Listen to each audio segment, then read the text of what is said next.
وتعاونوا على البر والتقوى ولا تعاونوا على الإثم والعدوان واتقوا الله إن الله شديد العقاب.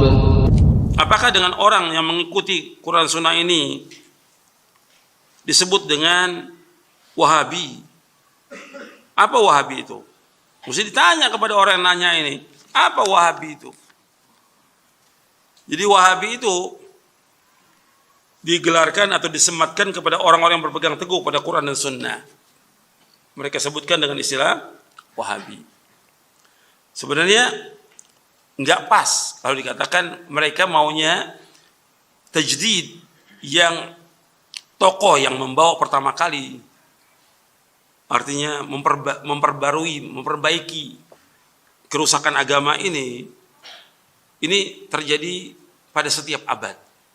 Mesti setiap abad, kata Nabi SAW, ada orang yang memperbaiki agamanya. Bukan menjawab yang baru, bukan memperbaiki agamanya. Di zaman abad pertama ada Umar bin Abdul Aziz.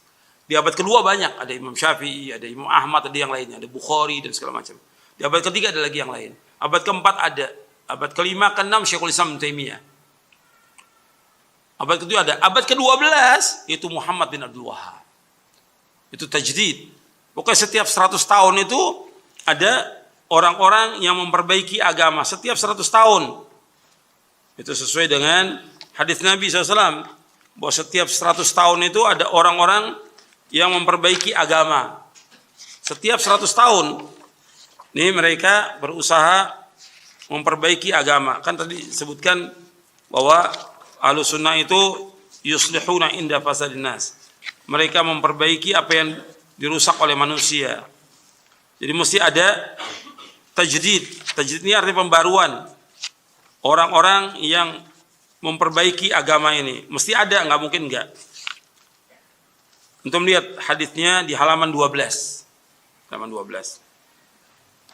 Nabi bersabda SAW, Innallaha yab'atsu li hadhil ummati ala ra'si kulli mi'ati sanatin man yujaddidu laha dinaha. Sesungguhnya Allah akan mengutus untuk umat ini pada awal setiap 100 tahun orang yang mentajdid agama mereka. Hadis sahih riwayat Abu Daud, Al-Hakim dan yang lainnya dari sahabat Abu Hurairah radhiyallahu anhu. Hadis sahih. Tajdid, jaddada yujaddidu tajdid. Tajdid maksudnya dalam bahasa artinya membaharui, maksudnya adalah menjelaskan sunnah dari bid'ah, memperbanyak ilmu dan memuliakan pemiliknya, membela sunnah dan pengikutnya, dan menghancurkan bid'ah dan pelakunya, baik dengan lisan, tulisan, pendidikan dan sejenisnya. Dan ini terjadi ketika sudah berkurang orang yang mengamalkan Quran Sunnah serta banyaknya kesyirikan, kebodohan dan bid'ah. Ini dalam syarah Sunan Abi Daud, yaitu Aunul Ma'bud, syarah Sunan Abi Daud. Dan juga dijelaskan oleh Syekhul Islam dalam Majmu' Fatawa Syekhul Islam di juz yang ke-18. Itu maknanya tadi. Nah, di antara mujaddid abad ke-12 yaitu Muhammad bin Abdul Wahhab. Namanya Muhammad bin Abdul Wahhab. Beliau mentajdid agama ini karena di Jazirah Arab sudah banyak kesyirikan. Sudah banyak bid'ah. Syirik dan bid'ah itu banyak sekali sudah. Kuburan yang dibangun luar biasa. Kubah-kubah di atas kuburan luar biasa. Orang datang ke dukun, tukang sihir tambah banyak, bid'ah tambah banyak. Maka beliau datang untuk memperbaiki agama ini. Maka dibersihkan semuanya itu, kesyirikan-kesyirikan. Beliau bersama Muhammad bin Saud yang mendirikan negara Saudi. Mendirikan Saudi Arabia itu karena Saud yang pertama kali. Awalnya di daerah Dir'iyah, kecil, di kampung yang kecil, desa yang kecil. Berkembang terus sampai jadi negara Saudi. Dan ini manfaat. Yang tadinya orang banyak berbuat syirik, orang menyembah kubur, beliau dakwahkan. Yang tadinya banyak perbuatan bid'ah, beliau jelaskan supaya tidak berbuat bid'ah. Ini namanya tajdid, pembaruan. Dan yang mengatakan beliau mujaddid, itu para ulama. Bukan orang awam pendongeng. Kalau yang mencela bang banyak yang mencela. Kita bicara orang yang menjelaskan bahwa ini seorang soleh, orang baik. Taunya dia orang soleh, taunya orang baik Muhammad bin Wahab ini. Dari mana? Dari bukunya mereka. Kan kita tahu, seperti kita tahu Imam Syafi'i. Dari mana kita tahu Imam Syafi'i? Dari bukunya Ar-Risalah. Nggak ada yang terluput itu. Kita mengetahui orang itu ulama baik atau tidak dari karyanya. Bukunya, kitabnya. Kita tahu Bukhari dari bukunya. Imam Bukhari. Begitu terus. Makanya ketika orang ingin mengetahui orang itu dia baik atau tidak, bagaimana? Apa yang ditinggalkan? Bagaimana penjelasan ulama? Nah, para ulama bukan ratusan lagi, ribuan ulama dari zamannya beliau sudah dipuji oleh yang sezaman dengan dia, di antaranya Imam Al-Amir As-San'ani dari Yaman. Kemudian Asy-Syaukani memuji Muhammad bin Wahab. Kemudian setelah itu Rashid Ridha memuji dalam majalah Al-Manar. Semua ulama ini sampai ahli hadis pada zaman ini Syekh Al-Albani rahimahullah dalam tulisan-tulisannya memuji Syekh Muhammad bin Wahab. Begitu juga Syekh Muhammad Al-Ansari dan banyak lagi ribuan ulama seluruh dunia memuji. Artinya ini dari kitab-kitab yang kita ketahui bahwa dia adalah orang soleh, orang baik. Tapi karena mengembalikan orang kepada Quran, Sunnah, menghilangkan kepercayaan kepada kesyirikan, kubur-kubur yang disembah oleh manusia, kemudian juga bid'ah-bid'ah yang dilakukan oleh manusia supaya mengikuti Sunnah, nggak senang. Yang pertama kali nggak senang, iblis nggak senang. Yang kedua orang-orang kafir nggak senang. Yang ketiga kuburiyun, para penyembah kubur nggak senang. Yang keempat ahlul ahwa, ahlul bidah nggak senang. Nah sekarang bagaimana supaya menjauhkan orang, sebagaimana kata Ibnu Qayyim, menjauhkan orang dari pemahaman yang benar ini? Apa yang pasti sematkan? Wahabi. Wahabi sematkan nggak pas. Karena namanya Muhammad bin Abdul Wahab, mestinya Muhammadi. Kalau nisbahnya mesti Muhammadi, bukan Wahabi. Tapi karena ada kelompok yang sesat pada abad kedua Hijriah. Ada kelompok sesat namanya Abdul Wahab bin Abdurrahman bin Rustum. Abad kedua Hijriah. Ini kelompok Khawarij yang mengkafirkan penguasa, mengkafirkan kaum muslimin. Dan dia punya daulah. Di mana tempatnya dia? Di Maroko dan Aljazair. Ini Abdul Wahab bin Abdurrahman bin Rustum. Para ulama sudah mentahdir orang ini. Dengan apa? Istilah Wahabi. Abad kedua. Syekh Muhammad bin Abdul Wahab abad keberapa? Abad 12. Beda 10 abad.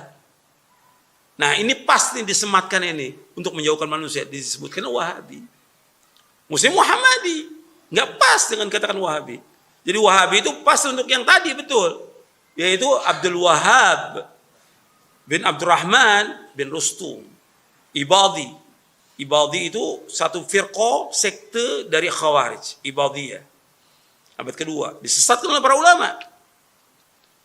Nah sekarang dipakailah untuk menjauhkan manusia dari agama yang hak ini. Diistilahkan dengan Wahabi. Kalau mau, ini sudah disematkan. Dari mulai Syekh Muhammad bin Abdul Wahab mendakwakan dakwah tauhid, dakwah sunnah, ini sudah disematkan oleh apa? Oleh para penjajah. Penjajah Inggris, Perancis dan yang lainnya menyematkan ini. Ini hati-hati Wahabi. Ditulis buku-buku. Di antara menolak dakwah ini ya saudaranya Syekh Sulaiman bin Abdul Wahab. Ini musuh benar dengan dan wajar dalam dakwah itu ada yang memusuhi dari keluarga, wajar. Nabi Muhammad SAW dimusuhi oleh siapa? Pamannya siapa? Yang pertama, yang Allah abadikan dalam Al-Quran, masuk neraka siapa? Abu Lahab. Terus, Nabi dakwah terus Abu Lahab mengiringi dengan istrinya. Jangan ikuti dakwah ini. Nah sekarang kalau Syekh Muhammad ada saudaranya, Sulaiman, itu memusuhi. Sampai menulis buku tentang sesatnya. Nggak ada masalah dalam dakwah. Nggak bisa jadikan panutan. Orang sesat orang ini. Sulaiman ini menyimpang dari pemahaman yang hak ini. Nggak bisa dijadikan dalil. Atau ulama-ulama yang lain yang sesat juga, tokoh-tokoh al-bidah yang mengatakan Syekh Muhammad ini bukan mujaddid, sesat. Ya nggak usah diambil. Orang sesat kok. Yang kita ambil bagaimana beliau ini menjelaskan tentang akidah yang benar. Mengikuti Quran Sunnah, pahami salaf. Dilihat dari bukunya, Ushulul Tsalatsa, Kitab Tauhid, Kasyfus Syubuhat, dan yang lainnya. Dari kitab beliau semuanya benar. Sesuai dengan Quran, sesuai dengan Sunnah. Jadi memang dari orang-orang yang benci kepada Quran Sunnah itu menuduh dengan apa? Wahabi. Seperti sekarang kita ini, kita mengajak orang pada Quran Sunnah ala fahmi salaf, itu dikatakan oleh mereka Wahabi.